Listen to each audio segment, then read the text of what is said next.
Welcome back to episode 139 of Who Should You... Do we just keep going to 200? I don't know. This is the longest into a season that I've kept this going, so I appreciate it. I wouldn't if I wasn't getting tons of comments every day, and I know a lot of you, my favorite comment to see is how many of us have stopped playing but still watch these videos every day. I really appreciate that. Means a lot, fellas. And if you ever just want to hang out, you work all day, office job, maybe you're driving for a lot in the afternoon, 2 to 5 p.m. Eastern time, essentially every day, live on Twitch. We just hang out and, shoot the shit for a while. So appreciate everyone hanging out. So yesterday I asked you guys, what did they do well? What did the content team do well? I know there's a lot of joke responses, but we'll get into some of the ones that I picked out here from your comments in the last video. But I like to start each one of these videos now, at least during the summer, with some sort of thought and, maybe a little bit of a rant. And I was thinking, what really would be a massive improvement for NHL 26? And I keep talking about, here's what I've come up with. All right, here I'm trying to articulate this correctly. I think what we need is clear direction from the people that make the content. So what I mean by that is going into NHL 26, okay, I would like some open, and I don't necessarily need honesty because I don't think they've lied to us. I just think that there hasn't been any communication. It's like, we're going to release stuff, see what happens when it finds out. And obviously you can't release all of the bullets because then everyone's bored if they don't like it, right? Or there's no surprise, which is a lot about what video games and exciting and all that stuff. But so I talk about how I don't think there'll be chase cards next year. I just, based on their evidence of what we've seen this year, they really hate them. Like the thought of them. They really clearly want to go with, we're going to come out with new events, which they did, which is one of the positives. I think that the new events have made sense for the most part. A lot of the player choices have been pretty rough, and their excessive use of icons been a big miss. But, again, from your comments, some of the events have been really good, right? And we'll get into those in a little bit. But it is clear that they are trying to not undo what the entire content team did for the last 5 years, but definitely rework it to a point where it is no longer fantasy, team of the year, team of the season, repeat. And I have said that number of times that is the most boring, and I actually hate team of the year because of that, because everyone just saves for the first 3 months of the game. The savvy HUT players would just not partake in any cards that came out. It would be like, the casual players would ask, like, hey, this is exciting, should I use this card? But for the most part, the hardcore players would basically be like, I'm good, I'm waiting till Team of the Year. And that's just boring, because it was the same thing for years, right? That doesn't mean that Team of the Year isn't a good event. It's just like, it was suffocating the rest of the event, of the content, right? So I would love them to come out and be like, hey, this is how icons are going to work. If they bring back holograms or X Factors, I really don't think they'll get rid of X Factors just because of the marketing. Like, I think they like the use of X Factors. But if they keep X Factors and all that, just come out and say how they're going to work. This is the schedule in which you can expect them. Every 3 months, whatever, who cares? Like, just the year-long chase cards, there should be some continuity that I almost want them to say what they're going to do in the long-term content drops, simply so they have to stick to it. Because I think what a lot of the content team has suffered from this year is indecision.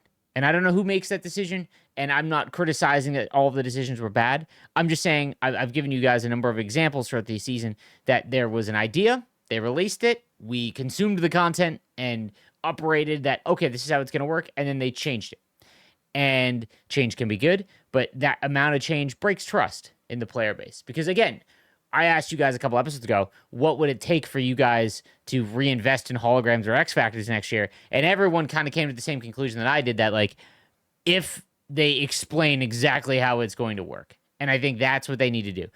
On top of that, Team of the Week. All of the stuff that we are going to see regularly. Not the events. I'm talking about Team of the Week. I don't even want the roadmap for the events, because I think that's telling.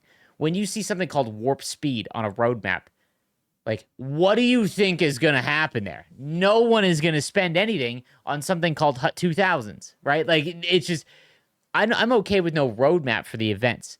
But the stuff that's there the whole year, you let us know how that's going to work. Will you increase endurance? Because I think that's a massive issue. If the endurance simply goes up on the year-long chase cards, we got an okay, hit here. Having them upgrade to their highest attribute, you run some danger there.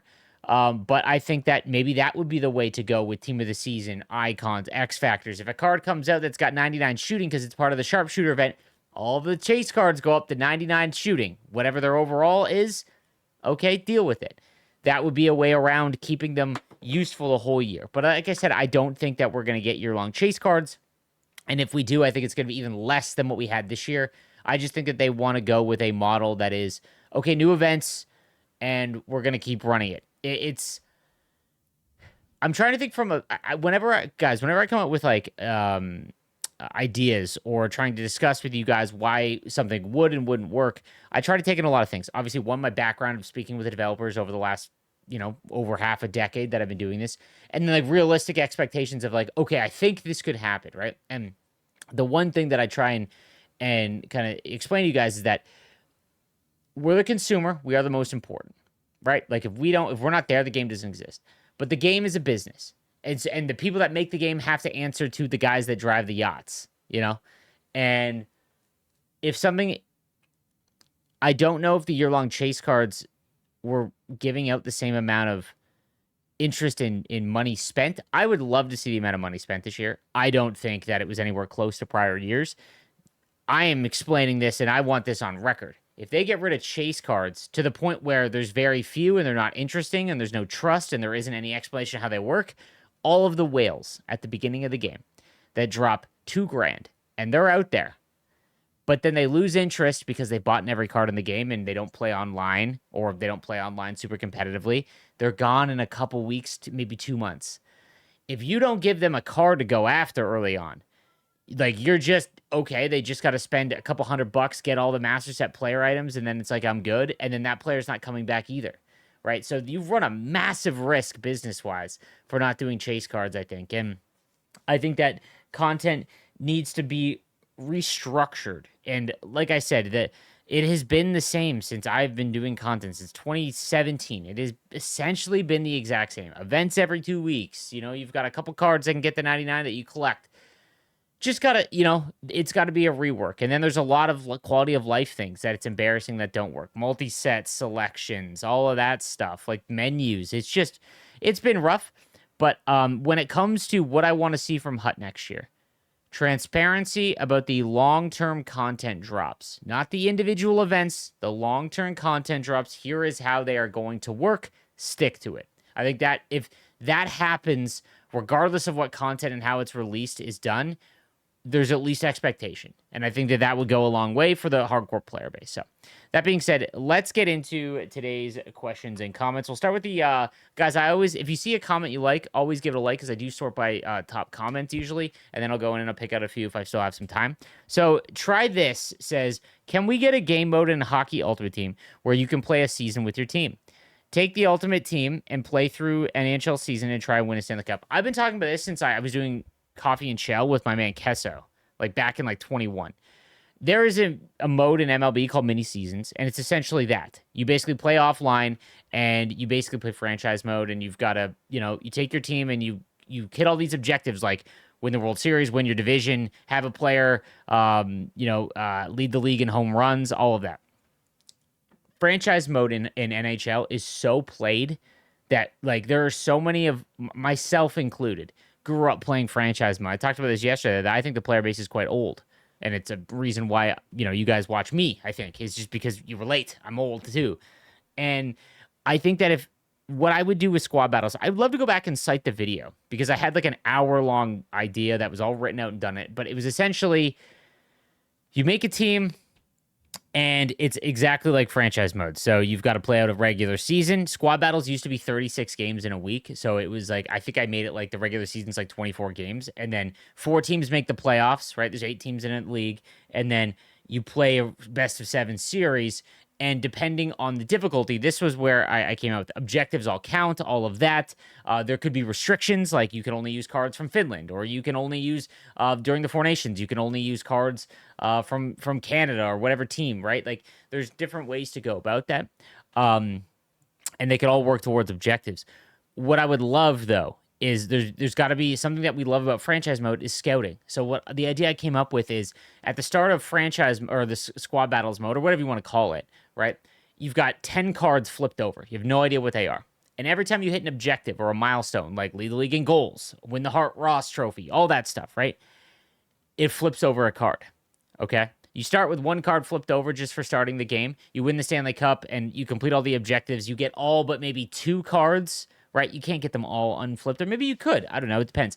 And depending on the difficulty, that is the range of the overalls of these cards. So if you play on rookie, you've got one purple card maybe in the entire bunch. If you play on superstar, you've got 10 purple cards and you have no idea what they are until you hit the objectives to flip them over. That gives you incentive to go out and play the mode and do all of the objectives. It also gives you some excitement. I want your coach card to be you as well. So imagine you won the cup 20 times and you did this mode. It's repeatable. You can play it as many times as you want. It's like hit 200 objectives, whatever it is, something exceptionally hard. And there's tiers that you can unlock on your coach card where it's like ultimate scout. And it's like you get an extra scout card flipped over at the beginning of your franchise mode or your ultimate team run. I think that would be the coolest way to incorporate as many things as you could. And then again, there has to be guaranteed rewards that you can only get from that. I think one of the unique things that needs to be done is we need a master set player item that you can only get via that mode. If everyone goes back to why Draft Champions was missed, it was because Draft Champions had like Willie Mitchell and I think Manny Malhotra, and they were like special cards that you can only get during Draft Champs. And like that's what this game mode misses. Don't give me the random headshot nonsense. Make 12 master set items or however many seasons you can, and then at least you'll get players to play that mode once to get that card at least. And now the risk would be running like that. Everyone's going to have that card. Maybe people don't feel like playing offline. It's hard for me to play offline, and maybe that card isn't interesting to a lot of people, but it'd be cool, man. Like that's how I would run it. I love your idea, and I think it would be such a hit because I think the HUT player base is so much older than all the other Ultimate Team mode games. And maybe I'm way off, but it's again just from my experience with the player base and my following, really. So, for the love of God, please get rid of pack opening constraints. If I was on the content team, I would go in there and I would say, all right, fellas, let's remove every friction point for a player to acquire a card. So what I mean by that is go through making a master set player item in the way that it's intended and look at every screen that you've got and see if we can eliminate it. I'll give you a perfect example. Wildcard. Wildcard features all of the collectibles mostly, unless it's a random pack one, but all of the random collectibles that you've gotten wildcard from the XP path, or for that path, the wildcard path, is how they give a lot of collectibles out for an event, right? Cool. Why are they going in packs? Why do you have a one collectible thing that's a pack? The only thing I can think of is that psychologically it makes players get that pack feel, even though it's annoying. And maybe there is a psychological thing that I don't know or a study done where it's like, okay, if they see packs, maybe they're more likely to go spend money on packs. I have no reason to I have no understanding as to why they can't just go to the inbox. It happens with a lot of other things. When you finish the collectibles and things in wildcard, unless it's a player, right to the inbox, right? Like, I don't understand why we're opening up 20 packs for one collectible at a time. Like, it just makes no sense to me. Team of the week and all of those animations. I think at the beginning of the year, cool. I think they need to scale. So when you get to anything below, anything below what you deem a purple, so 86s, right? Get rid of it after a certain time, right? Like, let us skip it. So when we open up the icon packs, if we've got a 12-player choice pack, do not make us select that. Make a clear all. That's it. Like, that would be unbelievable because the pack openings are so slow because of code on code on code on code on code. That animation, I remember being showed that pack animation at my very first EA trip to Vancouver, which I believe was Subban, which is NHL 19. Yes, I believe it's 19. So I was out there, and I remember seeing that for the first time and being like, awesome, cool. Literally been the same since NHL 19. So I'm with you. That needs to be addressed. You need to get people back in the game. Stop making us do things If the menus are slow, the menus are slow. But for the love of God, don't make friction points on things that should be fun. Like we're getting rewards. Don't make it annoying, right? I don't understand why EA NHL doesn't copy FIFA menus. They're so much smoother. I'm not on the PS. I'm on the PS5, not the PS3. Make more sense and look a lot better. It's the same company, so economically it makes sense too. So same company, same banner, far less resources. Okay, so I'm gonna try to explain what I think is going on with the menus. I've talked about spaghetti code because it's been something that developers have talked to me about, and that's how they describe it. So spaghetti code is essentially you've got a new game every year, and they've just, over the last decade, since I think NHL 15, they've just thrown code on top of code. And one of the big issues they're running into now, 10 years later, is that if they go to change one thing, it breaks two others. And then they've got to spend dev resources to fix those two things. So when they fix those two things, one more thing breaks. And then you fix that one, and three more bust. And I think what FIFA has the luxury of is 80% of the revenue share. So FIFA, from my understanding, makes up 80% of EA Sports revenue. So put that in perspective of why people are like, why does FIFA get all of this love and NHL doesn't? Because NHL probably makes up maybe 5%. I could be way wrong. I'm making up these numbers. There's nothing to go off of. I've just heard that FIFA makes up 80% roughly of the revenue for EA Sports. Then Madden makes up the other 10. College football is a massive chunk of the pie now too. And then you've got UFC, NHL, F1. Okay. So the reason is I think that for NHL to completely redo the menus, they've got to tear things down. And you have 1 year and I like to refer them as an indie dev team. We treat them like EA Sports, big AAA banner. They operate like an indie dev team because of the resources allocated to them.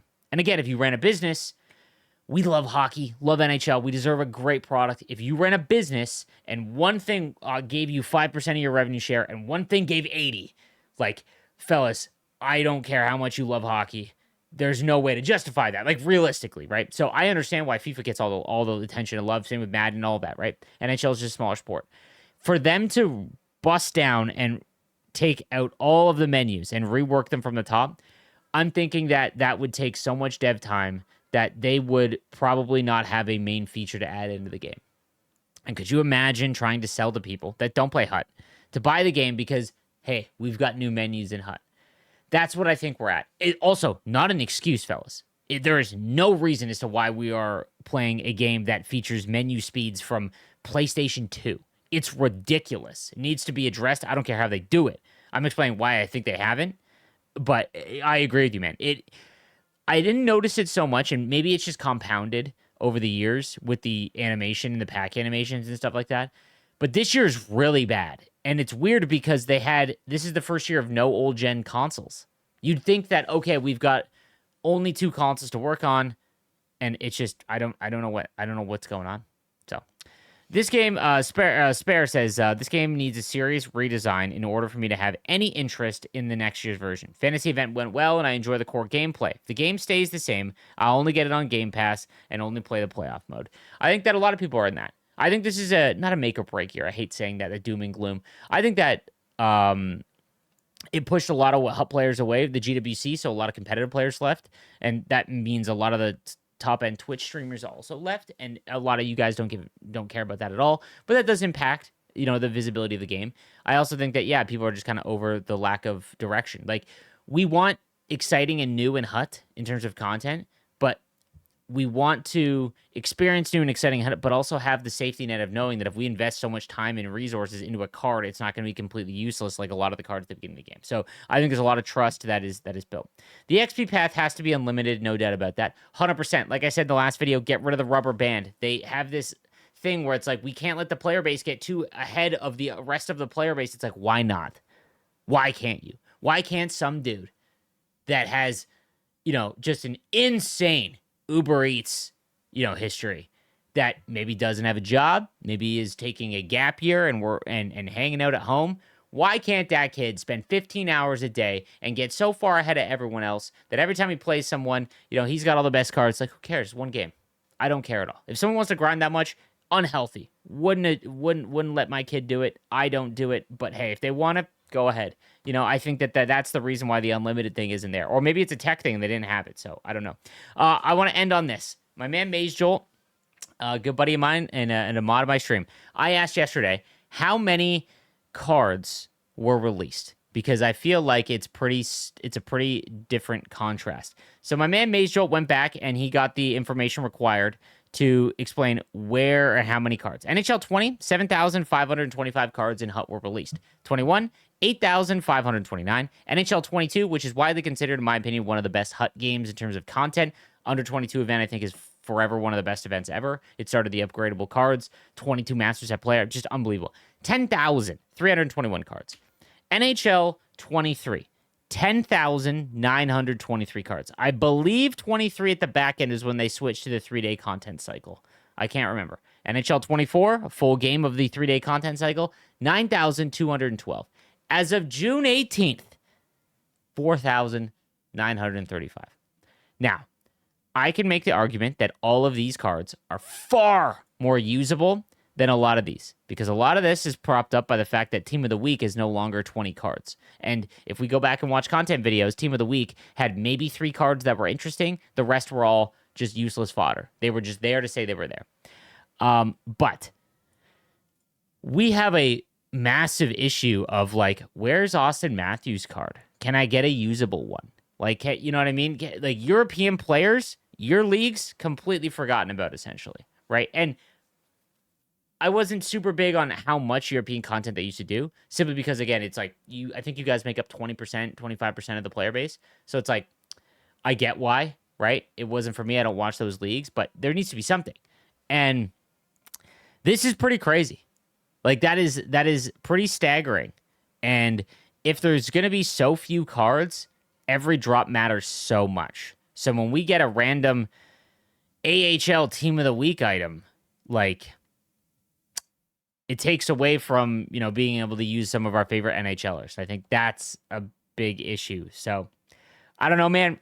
It's crazy to see where this will end up, but I think that needs to be addressed as well. So that's going to do it for this episode of Who Should You Choose? Thank you guys again for watching. I'll see you tomorrow. Have a good one.